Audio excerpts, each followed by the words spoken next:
ওভারথিংকিংয়ের গভীরে যাওয়ার আগে জেনে আসি আসলে ওভারথিংকিং জিনিসটা কি। ওভারথিংকিং হচ্ছে একটি চিন্তা বা পরিস্থিতি নিয়ে বারবার ভাবা, যেটা প্রায় সময়ই নেতিবাচক হয়। আবার এটা দুই ধরনেরও হয়। এই দুই ধরনের মধ্যে একটি ধরনকে বলা হয় রিউমিনেশন, অতীত নিয়ে চিন্তা, যেমন আমি যদি ওটা না বলতাম। আর আরেকটি ধরন হলো ওয়ারি, ভবিষ্যৎ নিয়ে চিন্তা, যেমন ভবিষ্যতে যদি ব্যর্থ হই।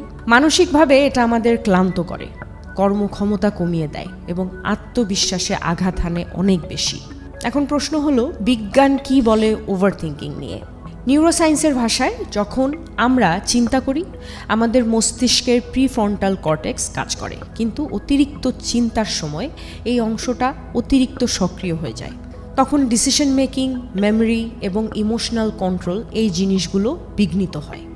ডিফল্ট মুড নেটওয়ার্কের ধরনে বলা হয় যখন আমরা কিছু না করি তখন মস্তিষ্ক কাজ করে, একে বলে DMN।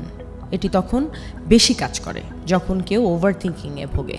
2010 সালে হার্ভার্ড ইউনিভার্সিটির একটি গবেষণায় দেখা গেছে মাইন্ড ওয়ান্ডারিং বা অকারণে চিন্তা করা মানুষকে কম সুখী করে তোলে দিনের পর দিন।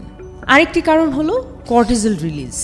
ওভারথিংকিং দীর্ঘমেয়াদে স্ট্রেস হরমোন বাড়িয়ে তোলে, যার ফলে মাথা ব্যথা, ঘুমের সমস্যা ও মন খারাপ থাকার সম্ভাবনা বেড়ে যায়।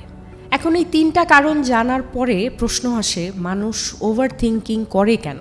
এর পেছনের মূল কারণগুলো কি আসলে? এই কারণগুলোর মধ্যে একটি হলো আনসার্টেনিটি থেকে ভয়। মানুষ সাধারণত অনিশ্চয়তা পছন্দ করে না। যখন আমরা জানি না কি হবে তখন আমাদের মস্তিষ্ক ভবিষ্যতের বিভিন্ন সিনারিও ভেবে চলতে থাকে, যাতে আমরা প্রস্তুত থাকতে পারি। এটা এক ধরনের সার্ভাইভাল মেকানিজম। Number 2, perfectionism. যারা সবকিছু পারফেক্ট করতে চায় তারা প্রায় সময়ই সবকিছু নিয়ে বিশ্লেষণ করতে থাকে। একটা ছোট ভুল তাদের কাছে বিশাল ব্যর্থতা মনে হয়। নাম্বার 3, ট্রমা বা অতীত অভিজ্ঞতা।